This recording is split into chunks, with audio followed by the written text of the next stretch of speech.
Enquanto Brahman é uma realidade sempre presente, ainda assim, e devido à ignorância produzida por Maya, a realidade não é captada. Com a destruição da ignorância, Atman se revela. É como o caso do ornamento que se leva preso ao próprio pescoço. Olá, amigos e amigas, sejam bem-vindos a mais um vídeo. Esse é o Sloka 44 e esse é o vídeo 46. Estamos fazendo a leitura e comentários do livro Atma Bodha. O exemplo de Sankara demonstra, em parte, o que se buscou esclarecer no sloka anterior, a respeito do que o Atma sempre está presente, não importando se Maya esteja ou não na mente do perceptor. Imagine que você busca desesperadamente um lápis por todas as partes da casa. Necessita urgentemente escrever e, para isto, começa a procurar ao redor do escritório onde se encontra sentado. Ao não encontrar o lápis, você inicia sua busca nos armários e em outros cômodos da casa, cada vez mais inquieto e agora com algum mau humor. Novos lugares, um a um, são desocupados e não aparece o desejado objeto de busca. E, finalmente, o cúmulo do desaparecimento, você toca a cabeça e, surpresa, o lápis descansava sobre sua orelha. Sempre esteve ali, mas sua mente, eminentemente visual, não advertia a possibilidade de localizá-lo neste local. Algo semelhante se passa com Atman, como no exemplo do lápis. A mente desliza nos hábitos de percepção que reforçam e estimulam o sentido e a continuidade da própria individualidade. Educamos a nossa mente para ver o mundo de uma maneira, por isso é impossível pedir-lhe que o veja diferente. Nosso sistema adaptativo tem permitido, por exemplo, que a vista humana detecte frequências de onda desde o infravermelho ao ultravioleta, e de forma semelhante, existem frequências limitadas em nível da audição, do paladar e do olfato. É óbvio que não podemos determinar um tipo de realidade se nossa mente está impossibilitada de reconhecê-la. A intromissão do sentido de eu na cognição gera limitações na forma de perceber o mundo e restringe as informações que outras modalidades de cognição sem o eu possa oferecer. O fato de detectar como base da cognição uma representação dual do mundo impossibilita de se reconhecer outras facetas possíveis de relação da informação.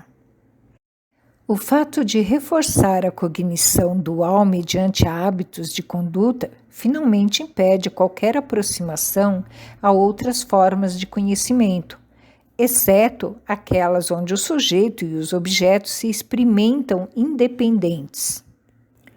Por isto, dar sentido ou explicação à Atma é tão difícil, pois a mente simplesmente não está possibilitada, por desenvolvimento neurológico, em ver o mundo de outra maneira àquela como a cultura educativa implantou. Um dos maiores defeitos que continuamente mantemos na percepção é nos situarmos em realidades de tempo e de espaço que não são válidos. Por exemplo, permitimos que a mente divague enquanto estamos no metrô ou no ônibus. Realizamos uma tarefa sem estar totalmente presente nela, permitindo a invasão de pensamentos ou sentimentos sem sentido. Emocionamo-nos de forma inoportuna, inundando frações de tempo que deveriam ser usados para outros deveres. E, finalmente, o maior problema do ser humano é a sua desordem mental, seu caos interior. Essa desordem se reflete em estar reagindo diante das situações inexistentes e recriando ambientes que apenas existem na imaginação e na fantasia pessoal. Tudo realmente começa desde a infância, quando lentamente se inicia o nascimento do sentido pessoal e permite a outra forma de interpretar o mundo. Uma criança não cria os laços de identificação com os sentimentos que experimenta, tal como fazem os adultos. Chegando aos 5 ou 6 anos, ela se dá conta do que sente, que sofre, que sua mente carregada de informações começa a ter vida própria. Ninguém lhe ensina o que fazer com seus pensamentos ou com suas emoções. Os adultos estão preocupados com o futuro, de tal forma que o incerto presente de uma criança começa a obscurecer-se, pois não sabe o que fazer como tudo o que começa a experimentar. No final, ganha cultura. O adolescente deve erguer muros psicológicos para proteger-se de uma cultura que repele e não entende. Mas tudo segue seu curso e o afã da sobrevivência faz com que o jovem ingresse na corrente cultural que antes criticava e se converte em tudo aquilo que jamais quis ser e nem aceitar. Desde esse triste panorama, ou a jovem assume por educação que é um pecador, que não é ele a quem pode salvar-se, senão que deve fazê-lo mediante os intermediários eclesiásticos destinados para tal fim. Aceita que uma vida moral lhe reporta ao céu e que, ao contrário, lhe leva diretamente ao inferno. Ensinam-lhe a temer o divino, o que lhe castra a capacidade de poder ter uma crença lógica sobre o superior. E temeroso de Deus se esconde em si mesmo e, diante da realidade de uma mente caótica e desequilibrada, aprende a mentir para fingir-se digno diante dos demais. Agora sua vida se apresenta ao futuro incerto que se aproxima, mostram-lhe a eternidade do céu como aos galgos a falsa presa. Se cumprir com os mandamentos de fé, então poderá conquistar o visto para a eternidade e celebrar eternamente a ceia dos justos. Mas ele não é justo, é tão hipócrita como quem o ensinou a mentir e a temer. Como uma mente educada com semelhantes padrões pode afirmar-se e a interagir exclusivamente ao momento presente. É por isto que a humanidade não acerta em encontrar um sentimento que perdure. Tampouco reconhece momentos de percepção estáveis, aonde a consciência possa pousar-se cotidianamente. Educamos a nós próprios como sendo pecadores e o resultado é o constante sofrimento, que se manifesta diante da mudança, diante da falta de instabilidade na percepção. Não apenas o ser humano se encontra limitado, mas também acredita que é assim. Uma vez e outra mais lhe pedem que realizem ritos e que siga tal como um cordeiro segue o outro que o precede. No entanto, basta reconhecer a intensidade de um instante para que nasça a surpresa. Sim, a surpresa, essa forma de compreensão que anula o tempo. A indagação do momento presente converte os instantes em únicos, em excepcionais, em uma exaltação não conhecida antes. É ali, diante da surpresa que surge, o interagir ao presente, quando se abrem as portas a um universo completamente desconhecido. Acaso, alguma vez, teve um momento perfeito, aquele onde nada falta e sobram os demais? Aquele onde o momento vive e se enche de si mesmo? Cada instante da vida pode converter-se em um momento perfeito, mas devemos educar a mente para que persiga a realidade do momento presente e deixe de esconder-se e justificar-se em sua própria mediocridade existencial.